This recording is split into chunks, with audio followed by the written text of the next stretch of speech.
I wasn't supposed to be driving that far off course. My GPS had gone haywire miles ago, rerouting me through back roads with names that didn't even show up on my map. The sun was dipping low, bleeding orange into the sky, and I hadn't seen another car in over an hour. That was when I saw it, a faded neon sign flickering faintly through the trees. Valley View Motel, vacancy. The sign looked like it hadn't worked properly in years, yet the vacancy part still glowed steady red. I pulled off the road, gravel crunching under my tires as I parked. The place looked abandoned from the outside. Rusted doors, cracked windows, vines swallowing the edges of the building. But when I stepped into the lobby, something felt wrong. The floor was swept clean. A faint scent of lemon cleaner hung in the air. And on the counter sat a guest book, the pen still resting neatly in the crease. No one was behind the desk, no bell to ring. But the strangest thing was the silence, heavy like a held breath. Drawn by some morbid curiosity, I wandered into the dining area just beyond the lobby. That's when my stomach turned. Tables were set, not just with plates and silverware, but with food, fresh food. Steam still rose from a plate of roast beef and mashed potatoes. A cup of coffee sat untouched, still hot. Nothing was dusty, nothing spoiled. It was like someone had just stepped away mid-meal, but the motel was silent. No guests, no staff. Just a place paused in time, still waiting for something to continue. I should have left right then, but I didn't. That night, I decided to stay. I know how insane that sounds now. But the sun had fully set, my phone was dead, and the quiet eeriness of the motel felt less threatening than driving blind into the night. I picked room 3, the first one unlocked. Clean sheets, warm water, even the lamp on the nightstand worked. It was like the place had been preserved or maintained. I couldn't sleep. The air felt wrong, too still, too heavy, like the room itself was breathing with me. Around 1:17 a.m., I heard it, a soft click like metal flexing. Then a dragging sound from above. My eyes shot to the vent above the bathroom door. A single, narrow grate, large enough for something to crawl through. I sat up, listened. Another sound. Click, scrape, breathe. Something was moving through the walls. I walked slowly to the vent, heart thudding. The metal was slightly ajar. Not open, but bent outward, like something had forced its way out. I stared into the slats, my breath fogging slightly as a chill rolled through the room. Then a sound that froze me. A whisper. It wasn't coming from the vent. It was inside the room. I turned fast, scanning the corners. Nothing. But in the mirror, for a fraction of a second, I saw it, a shadow, low to the ground. Moving on all fours. It darted beneath the bed before I could even react. I didn't sleep that night. Instead, I sat in the corner until the sun rose, watching the vent and the mirror, listening to the walls breathe. At dawn, I stumbled out of the room, exhausted but alive. The motel looked unchanged, still frozen in its eerie perfection. I needed to leave, but something stopped me. The scent of fresh baked bread, eggs, bacon, coffee, the dining room. It was set again exactly like yesterday, only now the food was different. Breakfast. And it was hot.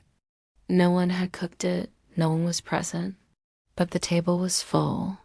I walked slowly to the counter, my hand hovering above a still warm muffin. My fingers brushed the paper liner and it crinkled real fresh. The kind of breakfast spread you'd find in a high-end hotel. There were even fresh cut strawberries on a ceramic plate with mint leaves. It was perfect. I backed away. That's when I heard the clatter of silverware behind me. I spun around, no one there. But one of the chairs had been pulled out.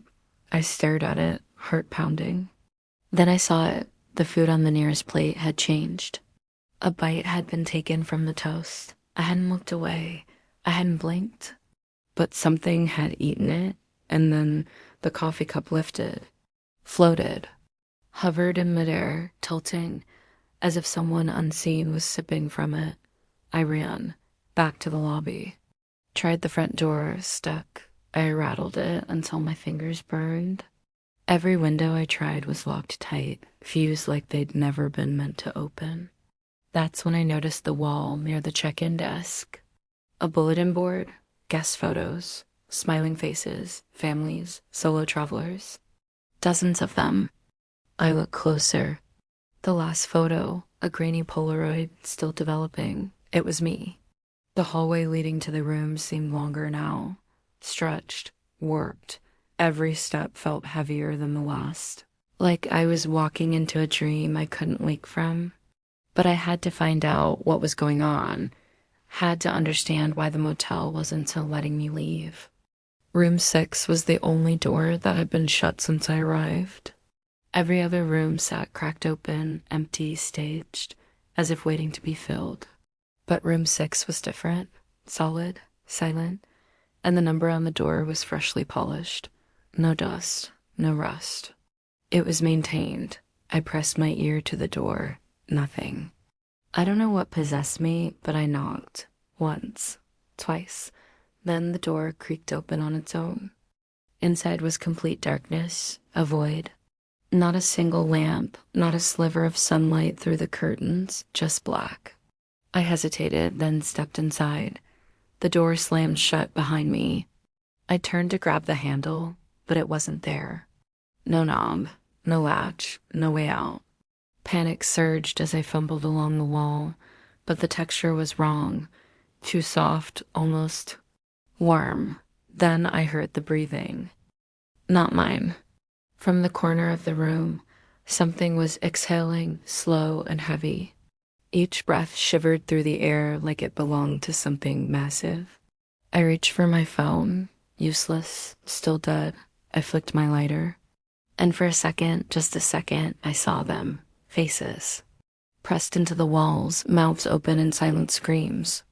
Hundreds of them fused into the surface, stretching from floor to ceiling. Then they blinked.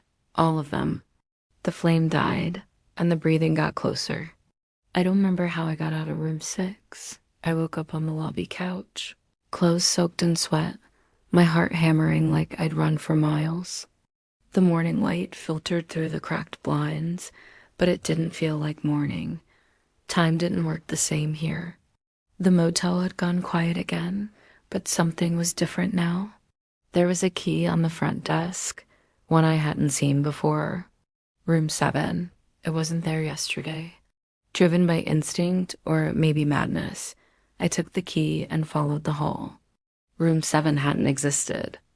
The hallway should have ended after room 6, but now there was another door. Perfectly centered, like it had always been there. I unlocked it. Inside was a mirror. Just a single mirror, standing in the center of an otherwise empty room. I stepped closer. The reflection showed the motel behind me, but not as it was now. It was alive. Staffed. Full of guests. The air was warm. Music played softly from unseen speakers. Then I saw myself. Not the me staring into the glass, but the me in the reflection. He smiled, dressed in a bellhop uniform, carrying a tray of food toward the dining room. He looked content, calm, trapped. I turned to run, but behind me, the hallway was gone. Just endless doors stretching into darkness. A voice echoed in my head, low and final. Someone must check in, so someone else can check out. The mirror shimmered, then cracked. I woke up outside, on the roadside, in my car. The motel was gone, but the key to room 7 sat on my passenger seat. And I knew someone out there had taken my place. And I was free. For now.